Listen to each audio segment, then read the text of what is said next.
What do you think about I the know, new but that's your FOIA and the daughter. videos coming out? Well, I hope they all come out soon. You're We need hopeful to. for them to come out?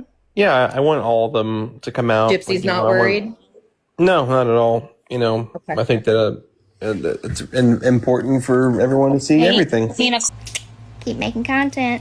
Hey friends, I wanted to read something from the file that has previously escaped my attention. I know other people have talked about this and I'd heard about it, but this is my first time seeing and reading it for myself. So I wanted to share with y'all. This is from Into the Weeds FOIA from the latest one they requested on Nick. And this is a supplemental report of an interview with Tamara Rose. I was intrigued right away when at the top the remarks say evidence collection from Tamara Rose on June 18th, 2015. I'm like, whoa, what evidence? So here's what the report says, friends. On the afternoon of June 18th, 2015, I met with Tamara Rose at her residence located at West Volunteer Way in Springfield, Missouri. The purpose of the meeting was to collect DNA samples from Rose's person and shoes, Rose's fingerprints, and ink impressions of Rose's shoes. When I arranged this meeting with Rose by phone, she agreed to provide the aforementioned forms of evidence. I also re-interviewed Rose regarding her account of what had occurred on the afternoon of June 14th, 2015. Rose's daughter, Denisha Storkson, was also present at the time of my interview with Rose. I conducted a separate interview with Storkson. See my report outlining my interview with Storkson for further details. Prior to collecting evidentiary items from Rose, she completed and signed a Greene County Sheriff's Office consent search form. I collected 2 oral DNA buccal swabs, one from the right cheek and one from the left cheek from Rose's mouth.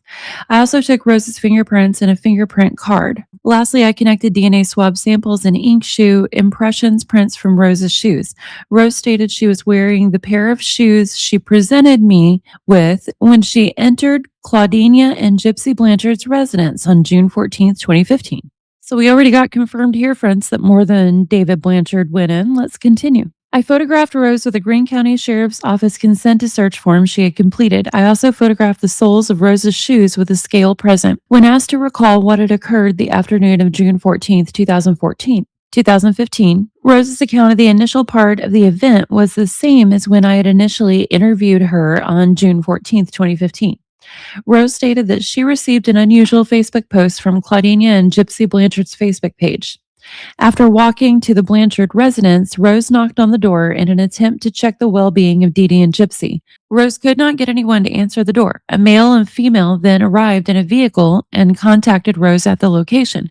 They claimed to be friends with Dee Dee and Gypsy and had traveled to the location to check the well-being of Dee Dee and Gypsy. Rose was not familiar with the male and female, but they were later identified as David and Kimberly Blanchard. They're the ones who have the same last name, but aren't related. Breaking in to say that, friends. Also, another neighbor, Amy Pinniger, also walked to the location to check on Dee Dee and Gypsy's well-being after observing the questionable Facebook message. Breaking in again real quick to say Amy Pinniger, I believe, is Aaliyah's mom. While all 4 persons were knocking on the doors and windows, attempting to see anyone inside through the residence's windows, Kimberly called 911 and requested deputies be dispatched to the location. Rose's account of the event then changed from her initial explanation of the event. Rose then explained Greene County Patrol deputies arrived before anyone entered the residence. While everyone was looking through the residence's windows or knocking on the residence's doors, Pinniger found the kitchen window to be unlocked after removing the window's screen. David and Pinniger then wanted to enter the residence through the window to search for Claudinia or Gypsy. David decided to enter through the window and asked one of the male Greene County deputies if he would get into trouble if he entered. Rose recalled the deputy tell him if the homeowner arrived at the residence, he may go to jail. The deputy also said they could go in, but the deputies could not. Rose recalled the deputy specifically saying, if you go in there, just look, don't touch. Rose also described the deputy to have implied he did not see anything David or Pinniger were doing to gain entry into the residence, as if he would look the other way. Once David had entered the residence, he came to the door and unlocked the door. He came to the front door and unlocked the door. Pinniger and Rose then entered through the front door of the residence. Rose stated she stood in the living room while David and Pinniger searched the residence. One of the male deputies stayed at the threshold of the door. The deputy instructed David, Pinniger, and Rose not to touch anything to keep the deputies out of trouble. When David and Pinniger were unable to locate anyone inside the residence, the deputy told them they had to exit the residence. David and the deputy then stood at the front door of the residence and discussed how David should exit. David then locked the front door from the inside and exited the residence through the window he had entered through. Once outside, David and Pinniger placed the screen back on the window as they found it. Rose described the deputies as nervous while she, David, and Pinniger accessed the residence. This consent to search form completed by Rose, 2 buccal swabs, fingerprint card, and ink prints of Rose's shoes were later submitted to the Greene County Sheriff's Office property room as evidence. So obviously there's a lot that is so weird about this. But one of the strangest things to me is why on earth would David lock the front door from the inside and go back out through that kitchen window that already looks like it was too small for him to go out? And then on top of that, we see in the crime scene pics that all the stuff is very well arranged around that window. So if he went back out the window, how did he fix the stuff back up? Let's look at that pic, friends.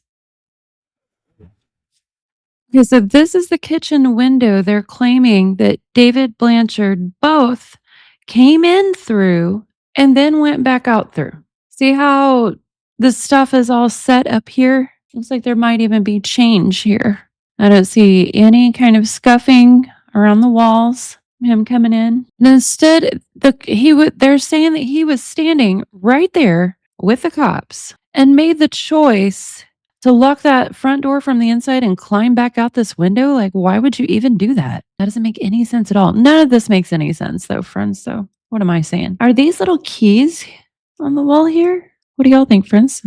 And then this is the same angle, but with just that light on. So David Blanchard would have had to have come from through just this bottom part, because this bottom window would slide up and then both of them would be at the top. So only this bottom half would he have had to come through. I just don't buy it, friends.